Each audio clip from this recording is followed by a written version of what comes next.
Hello students, अध्याय 2 बहुपद में आगे बढ़ते हुए आज हम इसका उदाहरण 2 जो है उसको अच्छे से हल करना सीखेंगे। तो सवाल दिया गया है, द्विघात बहुपद x वर्ग धन 7x धन 10 के शून्य की ज्ञात कीजिए और शून्य को तथा गुणांकों के बीच के संबंध की सत्यता की जांच कीजिए। मतलब यहाँ पे हमें एक द्विघात बहुपद दिया गया है और सवाल कह रहा है कि पहले इसके शून्य ज्ञात करो।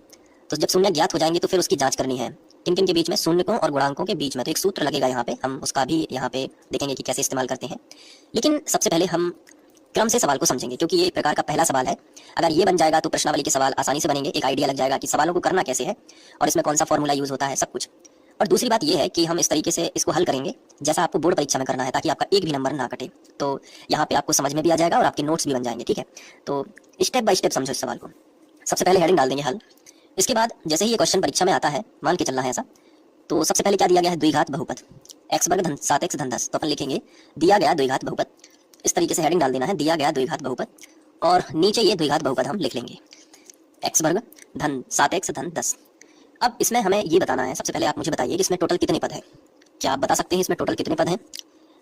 इसमें देखो, एक पद ये है, एक पद ये है और एक पद ये है। टोटल कितने पद हैं? 3 पद है।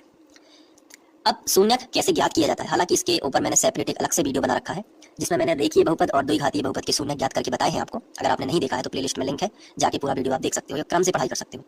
वापस आइए यहाँ पे, टोटल कितने पद हैं? 3 पद हैं। तो जब भी आपको कोई द्विघात बहुपद का मतलब होता है अधिकतम 2 की घात हो। कितने की घात हो? अधिकतम 2 की घात हो। कोई भी द्विघात बहुपद आपको दिया रहे और आपको उसके क्या ज्ञात करने हो? शून्य ज्ञात करने हो। बहुत ही अच्छे से समझना, थोड़ा सा धीरज पेशेंस रखोगे पूरा समझ में आएगा।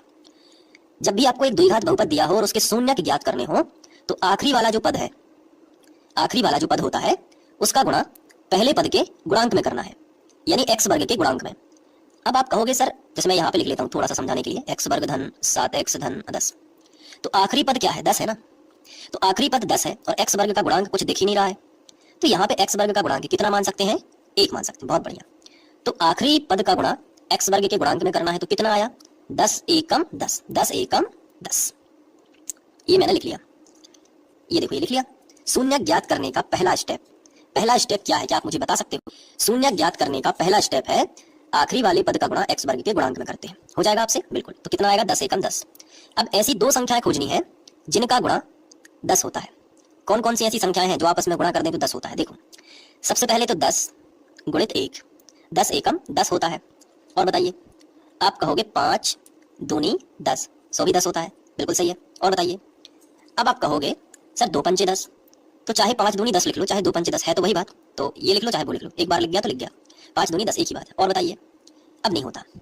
अब एक ग्रुप ये मिला हमें जिनका गुणा 10 होता है और एक ग्रुप हमें ये मिला जिसका गुणा 10 होता है। कौन सा ग्रुप हम यहाँ पे सिलेक्ट करें, कौन सा सही है, वो डिसाइड करेगा बीच वाला पद। बीच में कितने लिखे? 7x।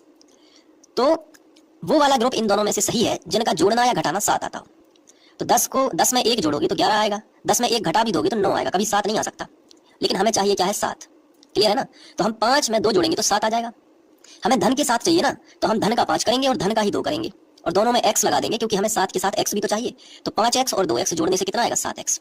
समझ पाए कि नहीं? ये शून्य ज्ञात करने की मेथड है। कैसा? सबसे आखिरी वाले पद का गुणा x वर्ग के गुणांक में कर दो, 10 एकम 10। अब ऐसी 2 संख्याएं खोजो जिनका गुणा 10 आता है। तो हमें 2 संख्याएं मिली, अब उनमें से वो वाली सिलेक्ट करो जो बीच वाली संख्या बता रही हो। तो 5 और 2 7। इतना तो समझ में आ गया होगा, आ गया है ना। चलो आगे बढ़ते हैं। अब हमें संख्याएं मिली हैं 5x और 2x, तो ये 7x है, इसको नहीं लिखेंगे, इसकी जगह पे 5